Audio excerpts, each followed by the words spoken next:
আসসালামু আলাইকুম এভরিওয়ান। মায়ের মৃত্যু গল্পের 7 নাম্বার পর্ব। তো চলো বেশি কথা না বলে গল্প শুরু করা যাক। ঘড়িতে এখন বাজে রাত প্রায় 12টার মতো। রুমে বসে থাকতে আর ভালো লাগছে না, তাই ছাদে চলে গেলাম। ছাদের এক কোণা থেকে অন্য কোণায় হাঁটাহাঁটি করছি, কখন যেন রিয়া ম্যাম আসবে। আমার কতদিনের ইচ্ছা রিয়া ম্যামকে দেখব। এই অপেক্ষার মাঝে একটা ভালো লাগা আছে। অনেকক্ষণ দাঁড়িয়ে থাকার পর হঠাৎ কারো পায়ের আওয়াজের শব্দ শুনতে পেলাম। আমার নাকে অন্যরকম একটা আলাদা ঘ্রাণ আসলো। হ্যাঁ, এটাই রিয়া ম্যাম ব্যবহার করে। আমি এই সুগন্ধি পেয়েই বুঝে গেলাম যে রিয়া ম্যাম চলে আসছে। সিঁড়ি বেয়ে একটা মেয়ে উপরে উঠে আসলো। রিয়া ম্যামের শরীরের ঘ্রাণে পুরো ছাদে সুবাস ছড়িয়ে গেছে। রিয়া ম্যাম এসে এক কোনায় গিয়ে দাঁড়ালো। আমার দিকে শুধু একবার তাকিয়ে দেখলো। ছাদে হালকা হালকা চাঁদের আলো আছে, তবে রিয়া ম্যামের মুখটা আমি এখনো দেখতে পারি নাই। হঠাৎ মধুর কণ্ঠে রিয়া ম্যাম বলল, কখন থেকে এখানে দাঁড়িয়ে আছো? আমি রিয়া ম্যামের কথা শুনে বললাম, কি বললেন আবার বলেন তো। রিয়া ম্যাম আবার বলল, আমি বলেছি তুমি কখন থেকে এখানে দাঁড়িয়ে আছো। এবার আমি একটু খুশি হয়ে হালকা জোরে বললাম, সত্যি ম্যাম আপনি আমার সাথে কথা বলছেন? আপনাকে দেখার জন্য যেখানে সবাই নিজের মৃত্যু নিজেই ডেকে আনে, আর সেখানে আপনি আমার সাথে কথা বলছেন। বিশ্বাস করেন ম্যাম, আমি যে কতটা খুশি হয়েছি বলার বাহিরে। আপনি যখন বলেছেন আমার সাথে রাতে দেখা করতে চান, সেই থেকে যে আমি আপনার অপেক্ষায় বসে আছি। বিছানায় একটুও গা লাগাই নাই, শুধু আপনাকে এক নজর দেখব বলে। এখন বলেন আমি আপনার জন্য কি করতে পারি? শুধু হুকুম করেন, আপনার জন্য আমি আমার জীবন উৎসর্গ করে দিব। আমার কথা শুনে রিয়া ম্যাম কিছু না বলে কিছুক্ষণ চুপচাপ থেকে বলল, তোমার নাম কি? আমি বললাম, ম্যাম আমার নামটা যদি আপনার পছন্দ না হয় তাহলে বলবেন, আমি এখনই চেঞ্জ করে ফেলবো। আমার নাম রনি। রিয়া ম্যাম আমার কথা শুনে একটু খুশির সুরে বলল, আরে না, কে বলেছে তোমার নাম সুন্দর না? আর আমি বললে চেঞ্জ করে ফেলবে কেন? আমি তোমার কে? আমি বললাম, জি ম্যাম, এখানে আমি আপনার টাকার কেনা চাকর, তাই আপনি যা বলবেন আমি তাই করব। রিয়া ম্যাম বলল, এভাবে বলবে না। এখন বলো আমি এখানে কেন এসেছি, তুমি কি তা জানতে চাও? আমি বললাম, জি ম্যাম, বলেন কি বলবেন। তার আগে আমার একটা অনুরোধ যদি রাখতেন। রিয়া ম্যাম বলল, হুম বলো, কি বলবে। আমি আমার মাথা নিচু করে বললাম, জানি আমার এটা বলা অন্যায় হবে, তবে কি করব বলেন। সবাই বলে আপনি নাকি বিশ্ব সুন্দরী, এত সুন্দর আপনি, সবাই নাকি আপনার জন্য জীবন দিয়ে দেয়। আপনাকে দেখার লোভটা এখনো আমি সামলাতে পারি নাই। যদি আপনাকে এক নজর আমি দেখতে পারতাম তো।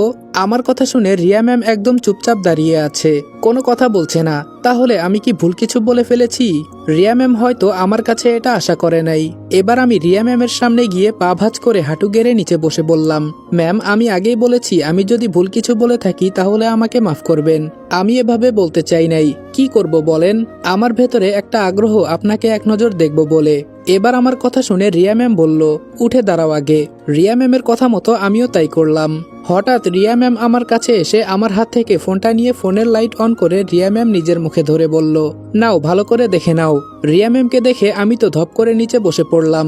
আসলেই কি এত সুন্দর মানুষ হতে পারে? চাঁদও মনে হয় এতটা সুন্দর নয় যতটা সুন্দর রিয়া ম্যাম। আচ্ছা, সত্যিই কি মানুষ এতটা সুন্দর হয়? রিয়া বলল, কি বলছো এসব উল্টাপাল্টা? আমার এবার হুঁশ ফিরতেই মনে হলো যে আমি এগুলো এতক্ষণে রিয়া ম্যামকে শুনিয়ে শুনিয়ে বলছিলাম। আজকে আমি তোমাদেরকে সবচেয়ে বিশ্বস্ত বুকমেকার ওয়ানেক্স সম্পর্কে বলতে চাই, যেটি পিএসজি এবং সিরিয়ার অফিসিয়াল পার্টনার। এই অ্যাপে আপনি cricket, football, tennis live match দেখতে এবং তাদের স্কোর ভবিষ্যৎবাণী করে সহজেই অর্থ উপার্জন করতে পারবেন। সেই সাথে বিএমডব্লিউ গাড়ি, আইফোন, ল্যাপটপ এবং আরও অনেক নগদ পুরস্কার জেতারও সুযোগ রয়েছে। এই অ্যাপটিতে আপনি crash, crystal, under and over 21 ইত্যাদি গেম খেলে সহজেই আয় করতে পারবেন। সাইন আপ করার সময় আমার প্রচার কোড রিদওয়ান8 ব্যবহার করে আপনার প্রথম জমাতে 24,000 টাকা পর্যন্ত পান। আপনি বিকাশ, নগদ, ব্যাংক, ক্রিপ্টো, পেপাল এবং অন্যান্য সহজ পদ্ধতির মাধ্যমে সহজেই আপনার জেতা টাকা তুলতে পারবেন। এখানে আপনি 24 ঘন্টা 7 দিন গ্রাহক সহায়তা পাবেন। তাই এখনই গুগলে ওয়ানেক্স সার্চ করে অফিসিয়াল ওয়েবসাইটটিতে গিয়ে রেজিস্ট্রেশন করুন। আর রেজিস্ট্রেশনের সময় অবশ্যই আমার প্রচার কোড রিদওয়ান8 ব্যবহার করে প্রথমবার ডিপোজিটে 24,000 টাকা পর্যন্ত পান। রিয়া ম্যাম এবার আমার হাতে ফোনটা দিয়ে বলল, কি হলো, কথা বলছো না কেন? এবার আমি খুব সুন্দরভাবে উত্তর দিলাম, কি বলবো বলেন ম্যাম। আপনি যে এতটা সুন্দরী এটা জানলে আমি আরো আগে আপনাকে দেখে নিতাম। এজন্য যদিও আমার মৃত্যু হতো সেটা আমি মাথা পেতে নিতাম। আবার রিয়া ম্যাম কথা বলা বন্ধ করে দিল। কিছুক্ষণ পর হঠাৎ দেখি রিয়া ম্যাম চোখের পানি মুছলেন।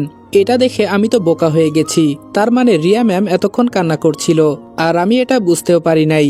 এবার আমি রিয়া ম্যামের সামনে এগিয়ে গিয়ে বললাম, আপনাকে কে কি বলেছে আমাকে এক্ষুনি বলেন, আমি তার শরীর থেকে মাথা আলাদা করে ফেলবো। আমার কথা শুনে রিয়া ম্যাম কান্নার সুরে বলল, সবাই শুধু আমার সৌন্দর্য নিয়ে পড়ে আছে। সবাই বলে আমি নাকি বিশ্ব সুন্দরী, কিন্তু কেউ তো এটার খোঁজ নেয় না আমার ভেতরে কি চলছে। আমাকে তো কেউ এটা জিজ্ঞেসও করে না আমি কেমন আছি। একটা রুমের ভেতরে সারাদিন কেন বন্দী হয়ে পড়ে থাকি। এবার আমি মাথা নিচু করে বললাম, প্লিজ ম্যাম আর কিছু বলবেন না, সহ্য করতে পারছি না। আমি জানি না আপনার কি হয়েছে, আমাকে শুধু একবার বলেন, আপনার জন্য আমি পুরো পৃথিবী উলটপালট করে ফেলবো। এবার রিয়া ম্যাম বলা শুরু করলো, আমরা তোমাদের মতো সাধারণ মানুষ না। এখানে মুক্তা আর ওর রুমডেট বয়ফ্রেন্ড ওরা কেউ মানুষ না। আমি নিজেও একজন পরী, তবে আমার শক্তি ওরা এই সীমানার ভেতরে আটকে রেখেছে। তুমি হয়তো জানো না মুক্তা আমার আপন বোন হয়, তবে সৎ বোন। পরিরাজ্যে আমি ছিলাম একমাত্র সবচেয়ে সুন্দরী। একসময় মুক্তা চিন্তা করে কিভাবে পরিরাজ্য ধ্বংস করবে, কিন্তু সেটা করতে না পেরে মধ্যরাতে আমাকে এখানে নিয়ে এসে আমার সমস্ত শক্তি এখানে বন্দি করে দেয়। এবার রিয়া ম্যাম পিঠ থেকে কাপড়টা একটু সরিয়ে আমাকে দেখিয়ে বলল, এই দেখো ওরা মধ্যরাতে আমাকে কেমন মারধর করে। আমি ফোনের স্ক্রিন অন করে দেখি রিয়া ম্যাম যা বলছে তাই ঠিক। রাগে ফোনটা আছাড় মেরে নিচে ফেলে দিয়ে নিজের মাথার চুল টেনে বললাম, আমি এদের ছাড়বো না ম্যাম, কসম করে বলছি আপনার গায়ে যে এভাবে আঘাত করেছে আমি তাকে ছাড়বো না আমি। রিয়া ম্যাম এবার শান্ত হয়ে বললেন, আমি যে একজন পরী, আমাকে তুমি ভয় পাচ্ছ না? আমি এবার ম্যাডামের দিকে তাকিয়ে বললাম, আমি আবার কাকে ভয় পাবো? আপনি তো আমার ম্যাডাম, আপনার জন্য আমি সবকিছু করতে পারি। আপনি যা কিছু হন না কেন তাতে আমার কিছু যায় আসে না। শুধু এটা জানি আমি আপনার জন্য সবকিছু করতে পারি। কেন জানি আমার মন বলছে আপনার কথা মানা আমার কর্তব্য।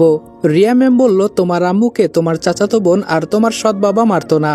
এখানে মুক্তার জাদু শক্তি আছে, এটা অন্য একদিন বলবো, এখন শুধু এইটুকুই জেনে রাখো। এবার আমার মাথা দিয়ে রাগের কারণে ধোয়া বের হচ্ছে, মনটা চাইছে আমাকে রেগে যেতে দেখে রিয়া ম্যাম বলল, তুমি চাইলেও ওদের কিছু করতে পারবে না, মুক্তা খুব চালাক। আমি বললাম, সবকিছুই তো বুঝলাম, কিন্তু আপনি যে বাবা। রিয়া ম্যাম আমাকে থামিয়ে বলল, ওটা আমাকে বলতে বাধ্য করে, না হলে মুক্তা আমার সম্মান নিয়ে খেলবে। এখন শুধু আমাকে ওরা মারে, এই পর্যন্তই স্থগিত আছে। যদি উনাকে বাবা বলে না ডাকি তাহলে ওরা আমার কাপড় নিয়ে। রিয়া ম্যাম এ পর্যন্ত বলে কান্না করে দিল। এই মুহূর্তে যে আমার কি করা উচিত সেটা আমার মাথায় ঢুকছে না। শুধু বললাম, তাহলে এটাই কি মুক্তার বয়ফ্রেন্ড? রিয়া ম্যাম বলল, শুধু বয়ফ্রেন্ড না, ওরা তো রাতে দিনে অনেকের সামনেই। কি বলবো তোমাকে? আর তোমার মনে একটা প্রশ্ন হয়তো থাকতে পারে, আমাকে এখানে বিশ্বসুন্দরী বানানোর কারণ কি? মূল কথা হলো ওরা আমাকে দেখিয়ে অনেক মানুষ এখানে নিয়ে আসে। আমি কি বলতে চেয়েছি তুমি বুঝেছো তো? আমি বললাম, সবকিছুই বুঝলাম, তবে আপনি যে এখানে বন্দী এটাও আমি বুঝতে পারছি। আজকে থেকে আমার কাজ হলো আপনাকে এখান থেকে মুক্ত করা, তাই তো? রিয়া ম্যাম এবার আমার দিকে মায়াবী দৃষ্টিতে তাকিয়ে বলল, পারবে তুমি? আজকে মধ্যরাতে তোমাকে শুধু এই কথা বলার জন্য এখানে আসলাম। আমি বললাম, আমাকে কিভাবে কি করতে হবে তাই শুধু বলেন, আমি পারবো, অবশ্যই পারবো। আপনার জন্য আমি আমার জীবনটা দিয়ে দিতেও রাজি আছি। রিয়া ম্যাম এবার আমার মাথার চুল টেনে বলল, এভাবে বলতে হবে না, এখন আমি কি বলি মনোযোগ দিয়ে শুনো। আমি বললাম, জি ম্যাডাম বলেন। রিয়া ম্যাম ছাদের রুমটা ইশারা করে বলল, একমাত্র এই বাসা থেকে বের হওয়ার রাস্তা এই রুমের ভেতরেই আছে, তবে রুমের কোন জায়গায় আছে এটা আমি বলতে পারবো না। আজ পর্যন্ত যারাই এই রুমে ছিল সবাই মারা গেছে, শুধু তুমি আছো, এজন্য তোমাকে এই কথা বললাম। আমি বললাম, বুঝলাম, মুক্তা সবকিছু চালাকি করে তৈরি করেছে, তবে আমি বাঁচি আর মরি, এখান থেকে বের হওয়ার রাস্তা থাক আর না থাক, আমি প্রমিস করে বলছি আমি আপনাকে এখান থেকে মুক্ত করেই ছাড়বো, এটা আমার ওয়াদা। তবে আমার একটা কথা ম্যাম। রিয়া ম্যাম বলল, বলো। আমি বললাম, আপনি এখান থেকে মুক্ত হতেই আপনি আপনার মতো আপনার রাজ্যে চলে যাবেন। আমার যে এই পৃথিবীতে যাওয়ার মতো কেউ নেই, যে একজন ছিল তাকেও ওরা সবাই মিলে মেরে ফেলেছে। আপনি কি আমাকে সাথে করে আপনার রাজ্যে নিয়ে যাবেন? এখানে যেমন আমি আপনার চাকর হয়ে আছি ঠিক তেমনি ওখানেও আমি আপনার চাকর হয়ে থাকব, যদি আপনি সুযোগ দেন। রিয়া ম্যাম এবার উপরে তাকিয়ে বলল, তুমি ছেলেটা আসলেই খুব ভালো, যদি আমাকে এখান থেকে বের করতে পারো তাহলে তুমি যা চাইবে আমি তাই দিব। আমি বললাম, ম্যাম আমাকে কয়েকদিন সময় দিন, এর ভেতরে আমি সবকিছুর খোঁজ নিয়ে নিব। রিয়া ম্যাম বলল, আমাকে এখন যেতে হবে, আর সকালে এভাবে কফি নিয়ে দাঁড়িয়ে থাকবে না, 10টা বাজার 1 মিনিট আগে যাবে, ঠিক আছে? আমি বললাম, জি ম্যাম। আর একটা কথা বলবো কি? রিয়া ম্যাম বলল, বলো। আমি বললাম, রিয়া ম্যাম আপনি কি ঘ্রাণ ব্যবহার করেন, এটা আমাকে একেবারে পাগল বানিয়ে দিচ্ছে। এবার আমার কথা শুনে রিয়া ম্যাম হাসি দিয়ে বলল, ফাজিল ছেলে, এত কিছু জানতে নেই। ঠাস করে আমার গালে চড় দিয়ে বলল, ভালো থেকো, আর যা কিছু করবে তাড়াতাড়ি করবে, ঠিক আছে? আমি তোমার অপেক্ষায় আছি। এই বলে রিয়া ম্যাম পেছনে ফিরে চলে গেল। আমি শুধু রিয়া ম্যামের যাওয়ার দিকে তাকিয়ে আছি। সব চিন্তা আমার মাথা থেকে বিদায় হয়ে গেছে। এখন চিন্তা শুধু একটাই, রিয়া ম্যামকে এখান থেকে কিভাবে বের করব। আস্তে আস্তে হেঁটে রুমে চলে গেলাম। রুমের চারপাশে একবার তাকিয়ে দেখলাম কোথাও কিছু নেই। আবার রিয়া ম্যাম বলল, এই বাসা থেকে পালানোর রাস্তা নাকি এখানে আছে। যাক, এগুলো সকালে দেখবনি, আগে ঘুমিয়ে নেই। বিছানায় শরীর লাগানোর কিছুক্ষণ পর মনে হলো যেন আমি অন্ধকার একটা রুমের ভেতরে পড়ে আছি। সাধারণত আমি আমার রুমে সবসময় একটা ডিম লাইট জ্বালিয়ে রাখি, এটা যেন আমার অন্যরকম একটা বদ অভ্যাস। কিন্তু আজকে আমার রুমে ডিম লাইট কোথায়? আর এখানে তো দিনেই কোনো কিছু হঠাৎ করে চলে যায় না। তবে আমি এতটা অন্ধকারে কোথায় পড়ে আছি? তাড়াতাড়ি শোয়া থেকে উঠে আমি তো বোকা হয়ে গেলাম। আমি এতক্ষণ ফ্লোরে শুয়েছিলাম, কিন্তু আমি তো বিছানার উপর ছিলাম। হঠাৎ এখানে কি করে এলাম? এসব চিন্তা করে ভয়ে আমার শরীরের প্রতিটা লোম দাঁড়িয়ে গেছে। কোথাও কেউ নেই, একা একটা অন্ধকার রুমে পড়ে আছি আমি।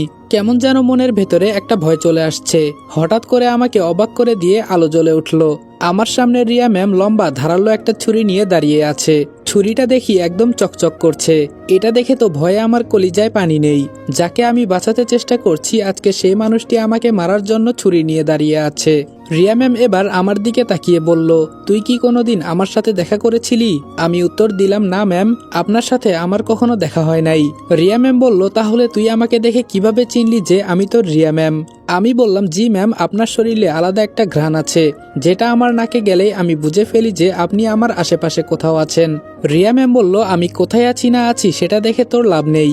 আজকে রাতে কি আমার সাথে দেখা করেছিলি? আমি বললাম, আপনাকে দেখার অনুমতি স্যার এখনো আমাকে দেয় নাই, এজন্য আজকে পর্যন্ত আপনাকে আমি দেখি নাই।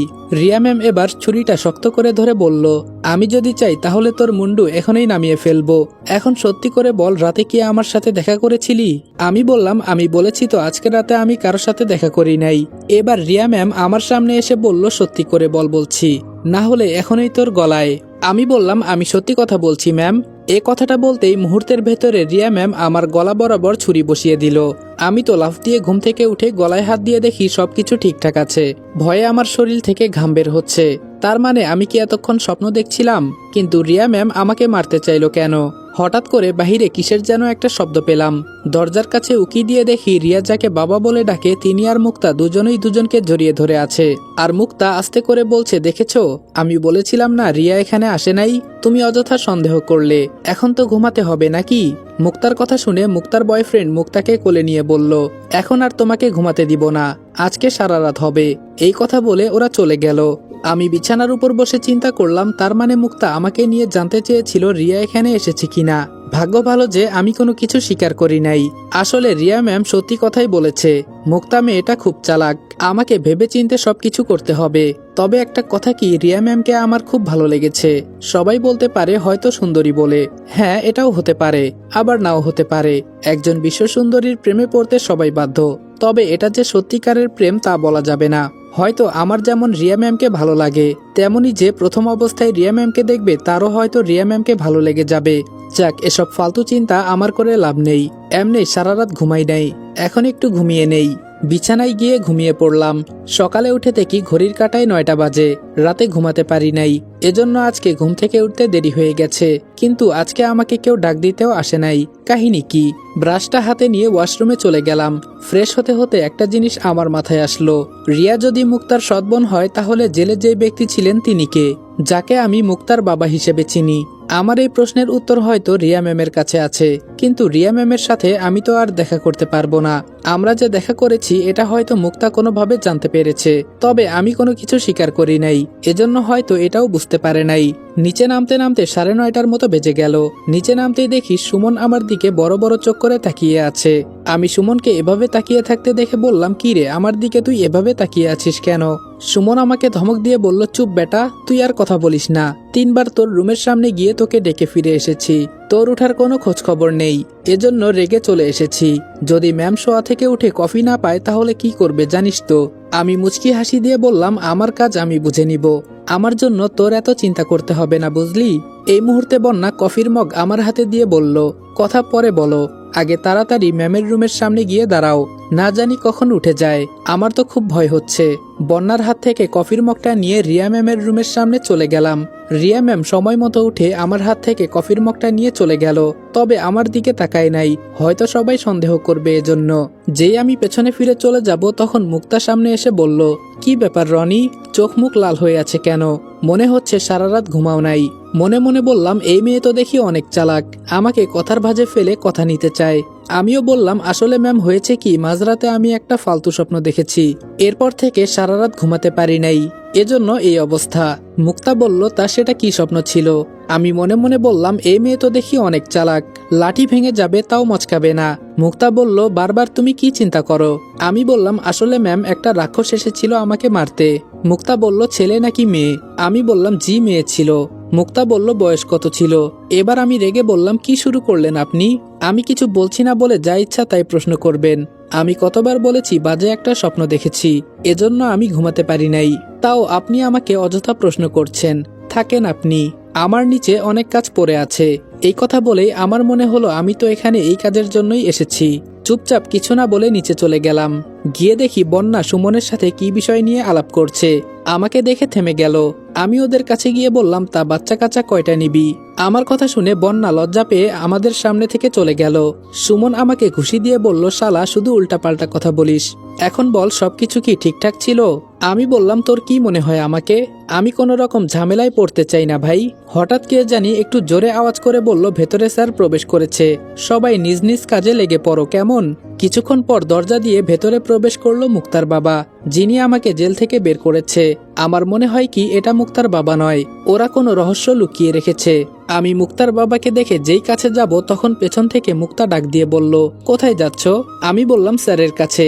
মুক্তা আমাকে ইশারা করে বলল, তুমি তোমার মতো থাকো, কেউ যেন জানতে না পারে তোমার আর বাবার আগে কখনো দেখা হয়েছে। মুক্তার কথা শুনে আমি জায়গায় দাঁড়িয়ে গেলাম। মুক্তা গিয়ে ওর বাবাকে জড়িয়ে ধরে বলল, বাবা তুমি কেমন আছো? মুক্তার বাবা বলল, এই তো মা ভালো, তুমি? মুক্তা আবার ওর বাবার গালে চুমু দিয়ে বলল, এই তো বাবা আমি ভালো আছি। তুমি এতদিন পর কেন এখানে আসলে? জানো আমরা তোমার জন্য কত সময় ধরে অপেক্ষা করছি, শুধু তুমি আসবে বলে। মুক্তার বাবা হাসি দিয়ে বলল, অপেক্ষার ফল মিষ্টি হয় মা। আচ্ছা এখন আমাকে তো ভেতরে যেতে দিবি নাকি? এই বলে মুক্তার বাবা মুক্তাকে ছেড়ে বাসার ভেতরে প্রবেশ করেছে। আঙ্কেল আমার দিকে একবার আড়াল চোখে তাকিয়ে একটা হাসি দিয়ে মুক্তাকে বলল, জানিস মা, আমি যে ছেলেকে বিশ্বাস করে এখানে পাঠিয়েছি সে আমার কথা রেখেছে, এজন্য আমি আজকে অনেক অনেক খুশি। তুই এই বাসায় যতজন কাজ করে সবাইকে বলে দে আজকে রাতে বিশাল একটা মিটিং আছে, সবাই যেন আমাদের বাসায় উপস্থিত থাকে। মুক্তা বলল, ঠিক আছে বাবা, আমি সবাইকে বলছি, তুমি কোনো চিন্তা করো না, এখন ভেতরে গিয়ে রেস্ট নাও।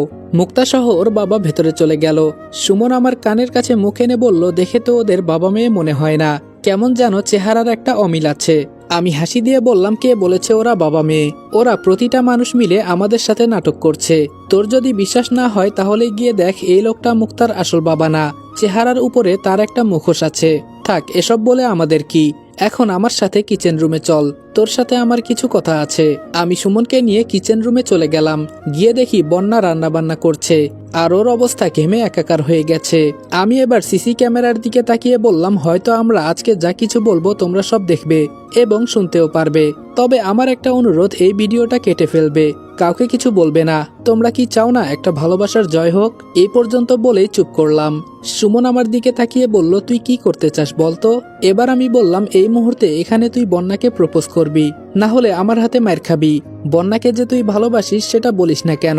মেয়েটা তোকে ভালোবেসে কত কষ্টই না সহ্য করছে, এখন তুই বলবি নাকি? বন্যা আমার দিকে বোকার মতো তাকিয়ে আছে। আমি যে এগুলো বলবো হয়তো বন্যা তা আশাও করে নাই। সুমন ভয়ে ভয়ে বলল, দেখ রনি। আমি বললাম, আমি কোনো কিছু শুনতে চাই না, যদি আজকে তুই তোর ভালোবাসার কথা না বলিস তাহলে বন্যাকে কিন্তু তুই জীবনের জন্য হারাবি। এখন আমি কি বললাম বোঝ ভালো করে, ভালোবাসার কথা বলবি নাকি বন্যাকে হারাবি, কি চাস তুই? সুমন একবার বন্যার দিকে তাকিয়ে দেখলো, বন্যা সুমনের দিকে মায়াবী দৃষ্টিতে তাকিয়ে আছে। সুমন বেচারা কি করবে তাই বুঝতে পারছে না। আমি আবার ধমক দিয়ে বললাম, যা করবি তাড়াতাড়ি কর, এখানে যে কোনো সময় যে কেউ চলে আসবে। সুমন ভয়ে ভয়ে মুক্তাকে আই লাভ ইউ বলে দিল। বন্যা এই কথা শুনে সুমনকে ধপ করে জড়িয়ে ধরলো। আমি বললাম, আমি বাহিরে দাঁড়িয়ে আছি, তাড়াতাড়ি তোদের আবেগ কন্ট্রোল করে নে। সিসি ক্যামেরায় ইশারা করে বললাম, কিছুক্ষণের জন্য এটা একটু বন্ধ করলে খুশি হব। আমি এই কথা বলতেই সিসি ক্যামেরায় একটা লাল বাতি জ্বলল। আমি মুচকি হাসি দিয়ে বাহিরে চলে গেলাম। সত্যি ভালোবাসা অনেক সুন্দর, তবে সেটা যদি সত্যিকারের ভালোবাসা হয়। আমার জীবনে যে ভালোবাসা কখন আসবে কে জানে, তবে সেই পর্যন্ত আমি অপেক্ষা করব। আমার বিশ্বাস আমি খুব তাড়াতাড়ি কাউকে পাবো। কিছুক্ষণ পর সুমন হাসতে হাসতে কিচেন রুম থেকে বের হলো। আমি সুমনের দিকে তাকিয়ে বললাম, বেচারি তোর জন্য কতই না কষ্টে ছিল, এখন তো বুঝলি মেয়েদের ভালোবাসা কেমন হয়। সুমন আমাকে জড়িয়ে ধরে বলল, তোকে অনেক অনেক ধন্যবাদ। কি বলে যে তোকে ধন্যবাদ দিব সেই ভাষা আমি খুঁজে পাচ্ছি না। আমি বললাম, থাক, আর ধন্যবাদ দিতে হবে না। আচ্ছা, এখন আমি ঘুমাবো, তুই থাক কেমন, বিকালে দেখা হবে। এই বলে আমি উপরে চলে গেলাম। রাতে ছাদে যাব বলে রুম থেকে যে বের হব তখন আমার বইটার উপরে নজর পড়ল। বইটার ভেতর থেকে আমার কেমন যেন মনে হচ্ছে লাল আলো বের হচ্ছে। এক ধ্যানে আমি বইটার উপর তাকিয়ে আছি। আচ্ছা, আসলে এই বইটার ভেতরে কি কিছু আছে নাকি নাই, এটাই তো আমার মাথায় ঢুকছে না। আসসালামু আলাইকুম এভরিওয়ান, মায়ের মৃত্যু গল্পের 7 নাম্বার পর্ব এখানে শেষ করলাম। ভিডিওটা ভালো লাগলে লাইক এবং কমেন্ট করে দিও, আর চ্যানেলে নতুন হলে সাবস্ক্রাইব করতে ভুলবে না। তো দেখা হচ্ছে নেক্সট ভিডিওতে। ততক্ষণ ভালো থাকবা, সুস্থ থাকবা। আল্লাহ হাফেজ।